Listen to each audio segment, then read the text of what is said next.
Hey guys, hello everyone and welcome to the channel. So today in this video I'm going to take few more questions from TIFR exam. In the previous video I have taken 10 questions from physical chemistry and you guys watched that video already and you have given a good response to that. If in case you have not watched that previous video, do watch it out. I'll give the link of that in the I button over here. You can click on the I button and you can watch that video. So 10 questions from physical chemistry has been done over there. Uh, in this video, I'm going to take some mixed questions. I'm going to take questions from organic chemistry. I'm going to take questions from inorganic chemistry. And I'm also going to take some questions from physical chemistry. All right. Now, before starting the video, before telling you anything about it, let me tell you about my classes, which are running on Unacademy platform.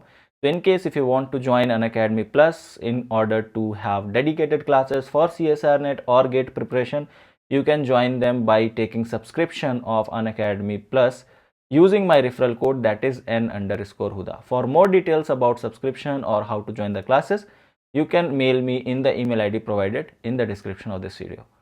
Now, having said that, without wasting any time, let's continue with our video.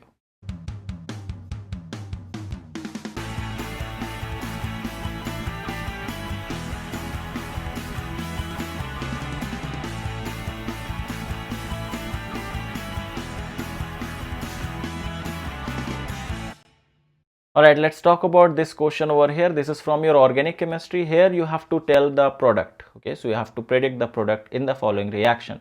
You are given with 4 different options here. The reaction goes like a particular molecule is given which has a halogen substituted benzene ring, and on that ring you have a peptide bond as well over here. Now, what you have to look upon is what is the reagent given to you. Okay, the reagent is your base in presence of ammonia. Okay, the base in presence of ammonia and with heat also. So if you have studied this concept, I hope that you all know that this particular reaction will proceed through formation of benzyne intermediate. Okay, so formation of benzyne intermediate is going to be favorable over here because you have base and in the presence of ammonia, right, and heat is also there. So what is going to happen? First of all, this particular whole thing in the presence of base, that is NH2 minus, this is going to abstract the proton which is at this position. So it's going to abstract the proton, this bond is going to shift and this halogen is going to get removed. Formation of a benzyne is going to happen. So the first step, in the first step you are going to have a benzyne formed on this particular carbon, and this is what you will get next things, and you have rest of the molecule as it is. All right, so you have rest of the molecule as it is. Now, if it would be some other molecule or if it would be some other reaction, the next step would have been like because you know benzyne follows addition and elimination reaction, so the next step would be addition reaction.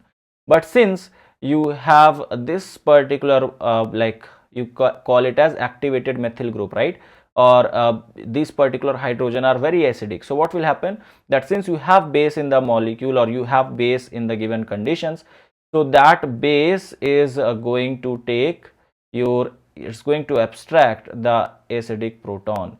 So it's going to abstract that, creating a negative charge on this position. So the next thing which you are going to get will be something like this. All right, you have NH and now you have double bond O and double bond O, and you have a negative charge. Now this is now going to react and this is now going to attack as a nucleophilic addition on the benzyne molecule. Okay, so on the benzyne, like at the position of the enzyme, it is going to do now nucleophilic substitution. So how many ring is going to form? A ring closure reaction basically is going to happen. So how many membered ring is going to get formed? Let me write down. So it's 1, 2, 3, 4 and 5. So it is going to form a 5 membered ring, and let me change the color so that you get to understand it. So yeah, this is how it is going to be. Okay, so this is going to shift on this side and a 5 membered ring is going to get formed apart from this benzene ring. So I'll draw this over here. So you are going to get the benzene ring. So you are going to get the benzene ring as it is. Okay, and here you are going to get a 5 membered ring where here you will be have NH, here you are going to have yeah, so here you are going to have C double bond O, so double bond O, yeah, and on this position you have this group. All right, so 1, 2, 3, 4, 5, and this is how it has formed. Now, this is not your product. You are not getting something like that. Why is it so? Because this is in the enol form. This will do keto enol tautomerization on this particular position to form your product B. Okay. So the keto enol tautomerization is going to happen over here, and that's going to give you the final product. So this is your keto form. Enol form is going to be more stable. So the enol form will be where you have OH here and double bond will be here. That's your option number B. So option B will be your final product, the enol form of the same keto form. Now, why the other reactions are not correct, or why the other products are not correct? See, in the first step, or in the first product, what they have done is directly benzene formation, and then they have just attacked the nucleophilic addition they have done. This is not going to happen because you have one more acidic proton, so that is going to get abstracted because of the base. So that's why product A is not possible.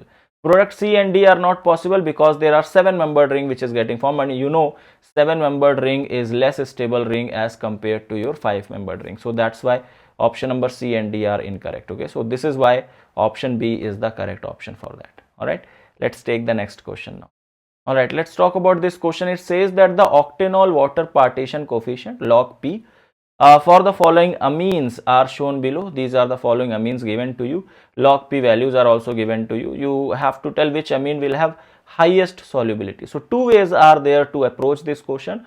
First way is to look upon the log P values, or now this is a particular thing, octanol water partition coefficient, which you should know. If you don't know, doesn't matter, you can do this without that also. Okay, so this question can be done based upon the solubility. So solubility of your amines inside the water follows order that if your hydrophobic part, that means because you know amine part is going to do the hydrogen bonding, and that is going to increase the solubility. But if you have a bigger hydrophobic part, that means if you have bigger hydrocarbon part, that is going to make the molecule less soluble. Okay, so bigger the hydrocarbon part, lesser is the solubility. Now if you look upon all the four, the smallest hydrocarbon part is in option number 4, or this particular thing. Okay, so if you look upon the given options, the option number D is having smallest hydrocarbon part, and that's why this makes this particular molecule highly soluble in the water. All right, so this is how it has to be done. Let's go for the next one. All right, let's talk about this question. It says that the IR spectra of protein have peak in 1600 to 1700 centimeter region, known as the amide 1 region. Okay, this comes largely from the backbone CO stretching vibration. Now, given that the natural abundance of the different isotopes would occasionally find the backbone CO for different frequency. So it says would occasionally find a backbone CO at different frequency or not. That's the first question. Second says that if so, what would be the next common frequency, assuming that the amide 1 peak has exactly 1650 centimeter inverse. Now, to understand this, you should know about the structures of protein. So in the protein, you have a bond called as peptide linkage or peptide bond. Peptide bond is nothing but you have a CONH bond. Okay, CONH bond. This bonding is called as your peptide bonding, this bond. Now, basically, whatever region they are talking about, 1600 to 1700, that comes under carbonyl frequency region. So they are talking about the carbonyl frequency. And this 1650 centimeter inverse is basically the region for amide frequency, okay, or the frequency of the carbonyl functional group called as amide functional group. So this peak 1650 correspond to the amide carbon or amide carbonyl. Now the question is that would it give you some other peak or not? So to answer this question, you should know that the relative abundance is going to play a major role here. Okay, so carbon exists in two isotopes, 12C and 13C. They have different relative abundances. Carbon 12 has higher abundance, around 99%. Carbon 13 has very less abundance, let's say 1% of the total carbon, like total carbon percentages which is present on the in the earth. Now that means that since it says in the question itself that given that natural abundance of different isotopes would, okay, like there is a different abundance, or the natural abundance of different isotope has to be considered. So it says what would be the other frequency which you are going to get. So you know that frequency has a formula. Frequency is equals to 1 upon 2 pi c under root k upon mu, where this mu is basically your reduced mass. So if you increase the mass, your frequency will decrease. All right. So the more abundant isotope of carbon is carbon 12. So that's why the frequency for carbon 12, let's say if I have carbon 12 and double bond O, this is giving you frequency at 1650 centimeter inverse. Now if I change this with 13C double bond O, oxygen, I am not changing the isotope of oxygen. Let's keep the isotope of oxygen as 16 only. If you change that, then the value will obviously is going to change, but for now let's keep it as it is. Okay.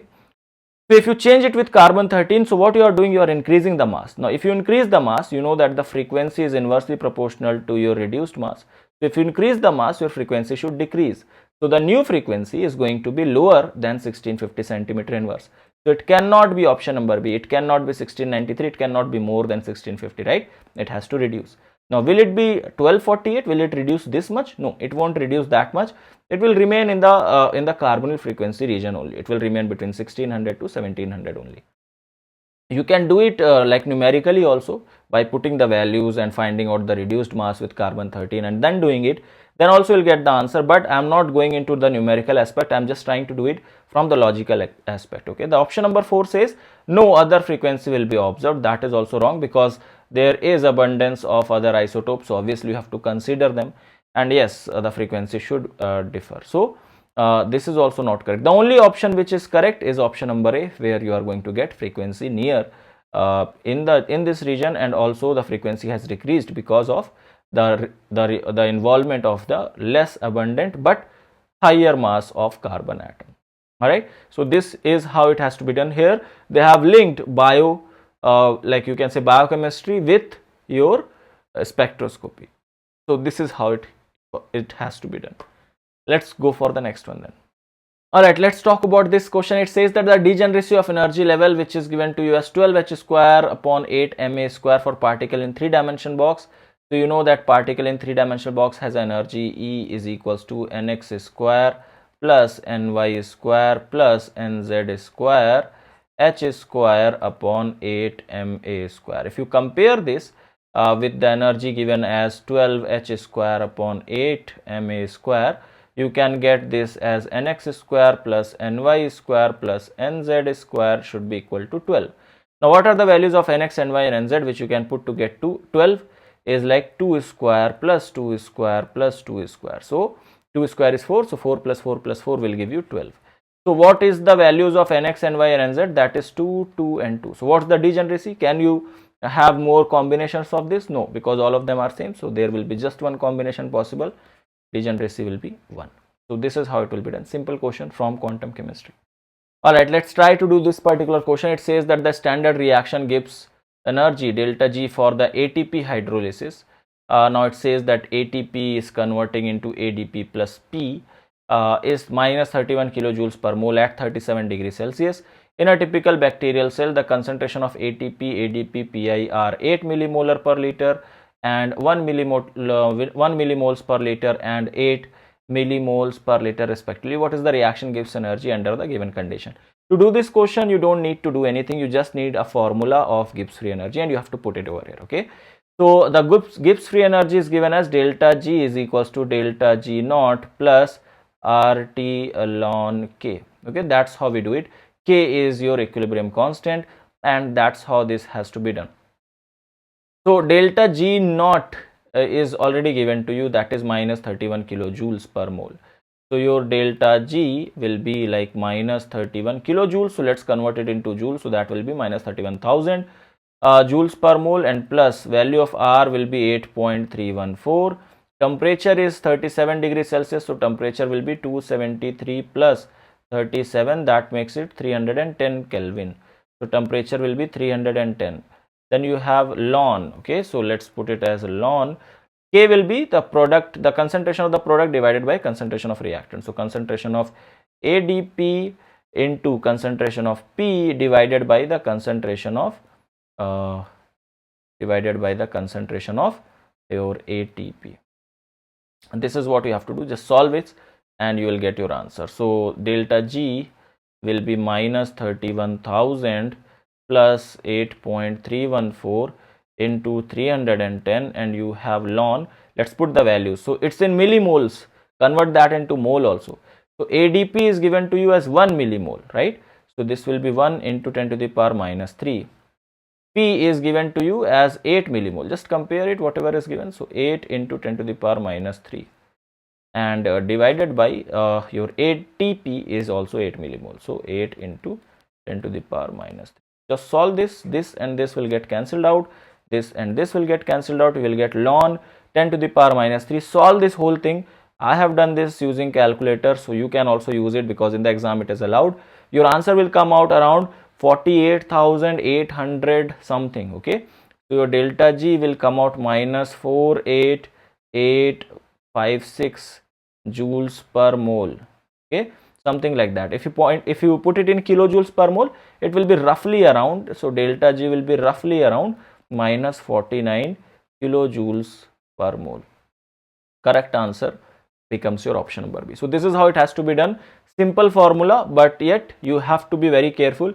See, if you will not convert this millimoles into moles, you won't be getting answer. Okay, so make sure that you are converting millimoles into moles. One more thing, that you have to convert this kilojoules into joules. And one more thing, temperature has to be kept in the absolute scale. So the three things you have to keep in mind to get the correct answer.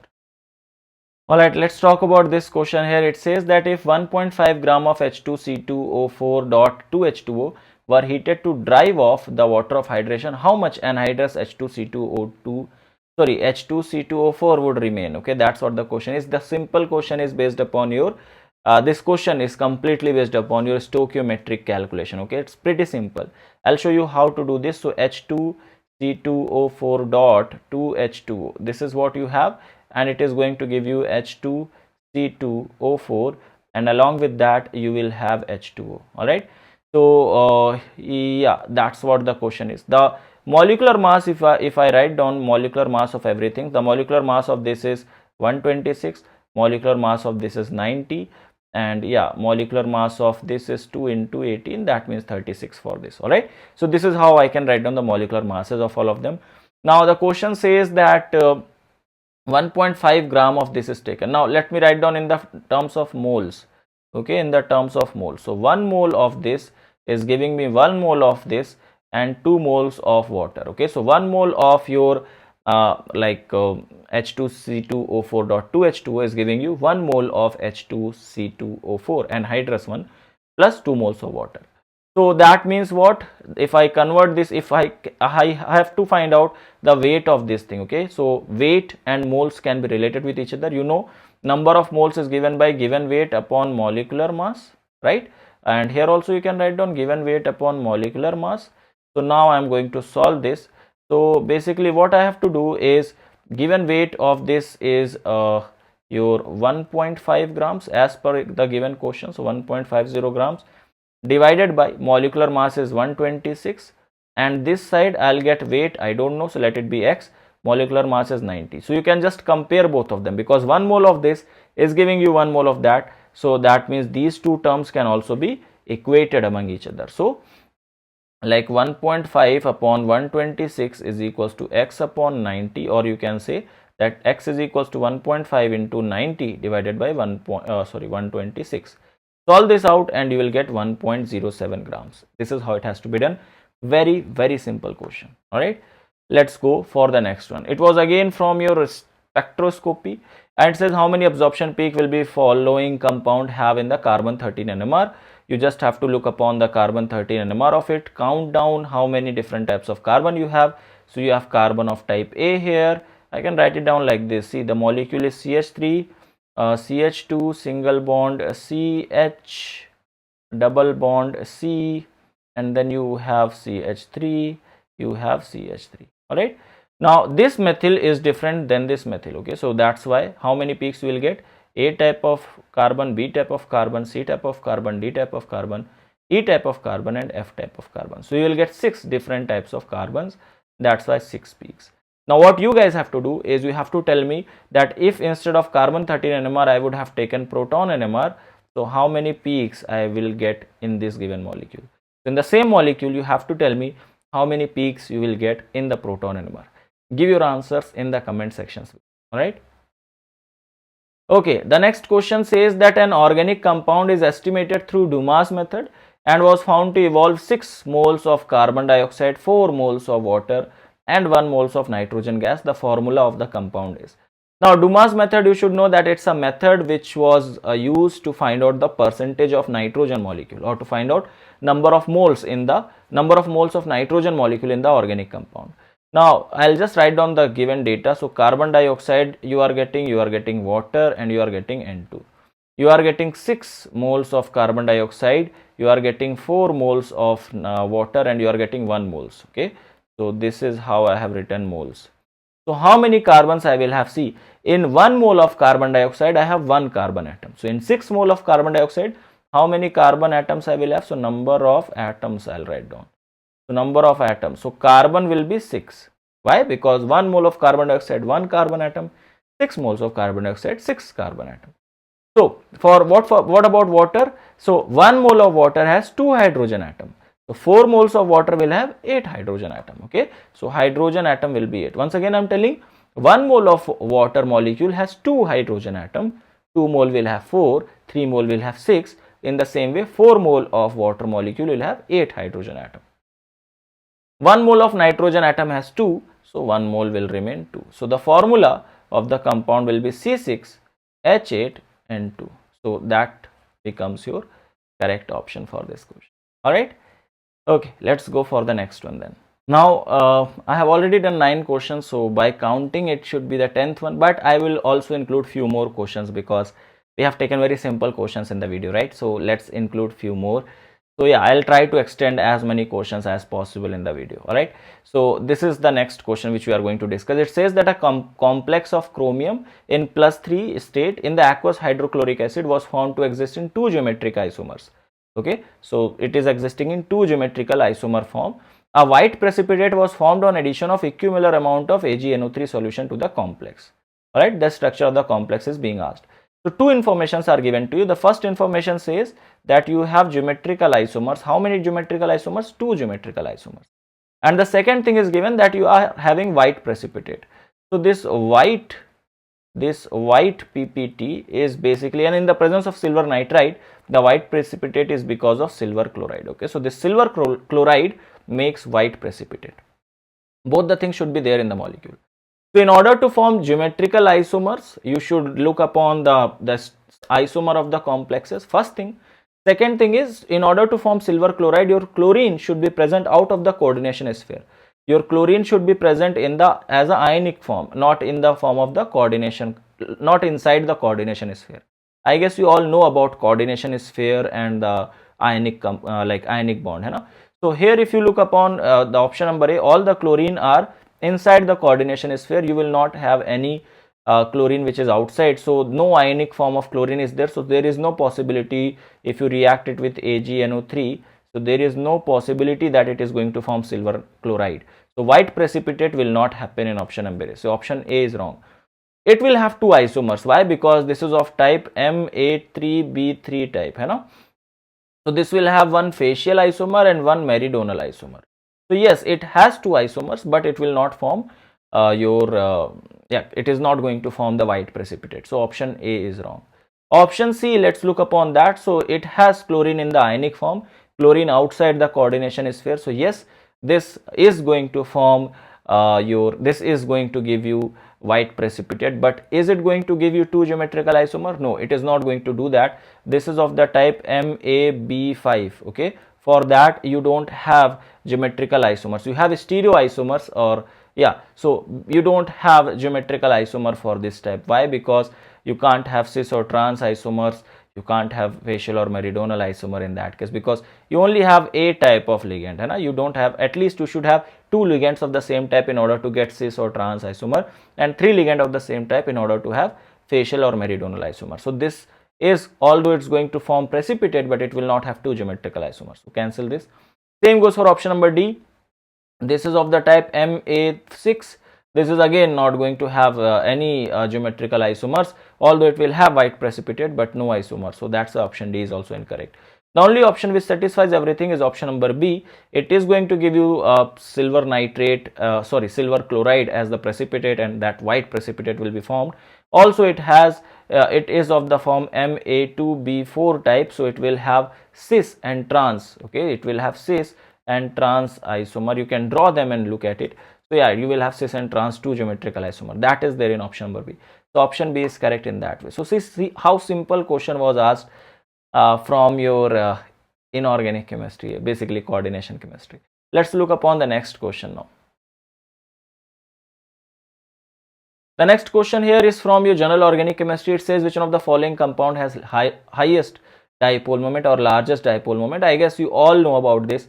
You all have studied about this during your general organic chemistry. This particular molecule here is going to shift this bond in such a way that it is going to stay in the ionic form, and if it stays in the ionic form, it retains the aromaticity. So what will happen, that this bond is going to shift in this side and it is going to form a 5-membered ring and a 3-membered ring.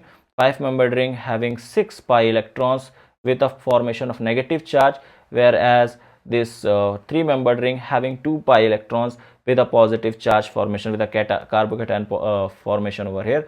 Now these charges, when they stay in the charged form, they retain the aromaticity of the molecule. That's why they will try to remain in the charged form, and that's why dipole moment will be high. Okay, so it will not stay in this form, in the neutral form, it will stay in the charged form. Whereas if you look upon option 1 and option 2, they will remain in the neutral form. They don't have any reason to stay in the charged form. Option 3 will stay in the charged form in order to increase the aromaticity. Okay, so now both the rings are aromatic, and that's why option number 3 is going to have largest dipole moment, because of this charged formation of the charged species. Okay, let's talk about this. It says how many normal modes does CS2 molecule have, and how many of them can be observed using IR spectroscopy. So let's try to do it. CS2 molecule, this is a linear molecule, and a total number of modes will be like vibrational modes. Okay, vibrational modes are given by 3n minus 5 for your linear molecule, right? For linear molecule, number of vibrational modes is 3n minus 5. Now since we have 3 atoms, carbon and 2 sulfur, so 3 atoms are there.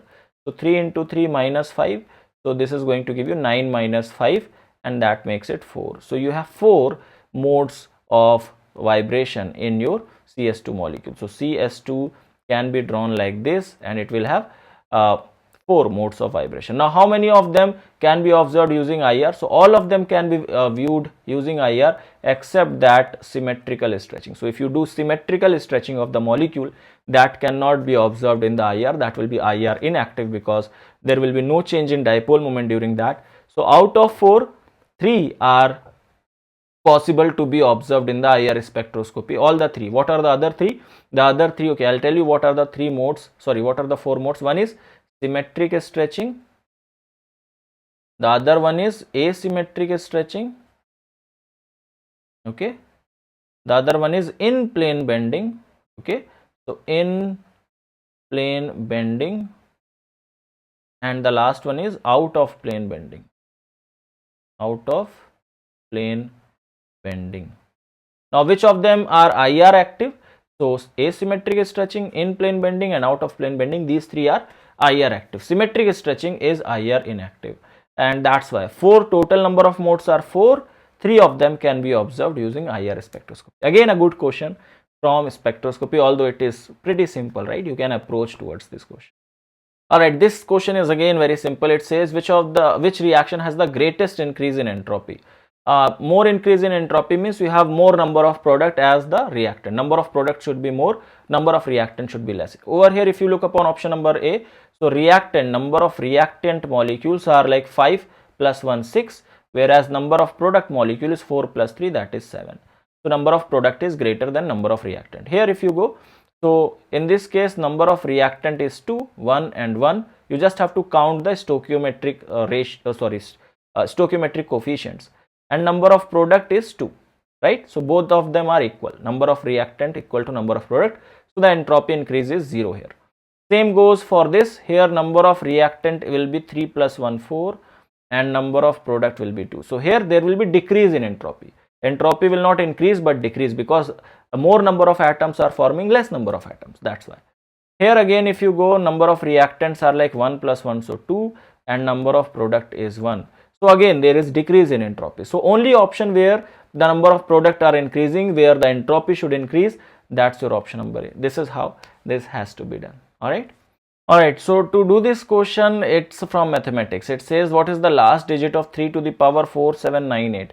Now to answer this, you should know this, that 3 to the power 2 is 9 and 3 to the power 4 is basically your 81.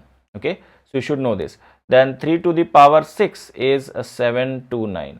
So what you have to understand is 3 to the power 4n, if it goes like that, then it will end up with 1. Okay, 1 is going to come at the last. And if it is 3 to the power 4n plus 2, if it goes like that, in that case it is going to end with 9. So you should know these two things. Okay, so based upon these two things it will be done. See, if you have to write down this 4, you have this number, right? 4798 divided by 4. So you'll get 1 times 4 is going to cancel, 1 times, so 4, and you will get 3, and 39 will come. So basically you have to take it 9 times, so 36. 2 will come and 8 is going, sorry, 3 will come and 8 will come. So again 9 times is 36, 2 is going to come. So what you can write down? You can write down this, you know that, so 4 into like dividend into divisor, dividend is equals to divisor into quotient plus remainder.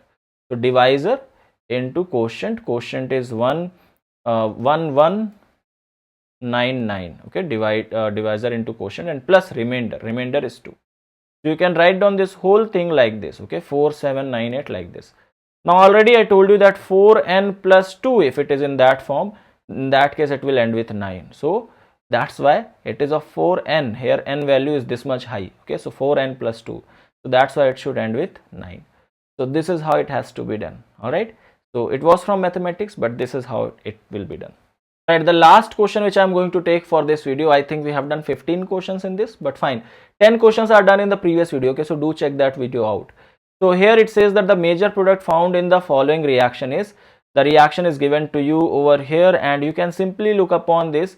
You are given with a molecule which has a benzene ring and a ring having a heteroatom over there, and you are reacting it with alkali metal, that is lithium liquid ammonia. So alkali metal in the presence of liquid ammonia, and also methanol is there. So which reaction it is? You all know the name reaction. This is Birch reduction, right? So this is Birch reduction, direct reaction based upon name reaction. Okay, so direct quotient based upon your name reaction. In this Birch reduction, what happens? Your partial reduction happens.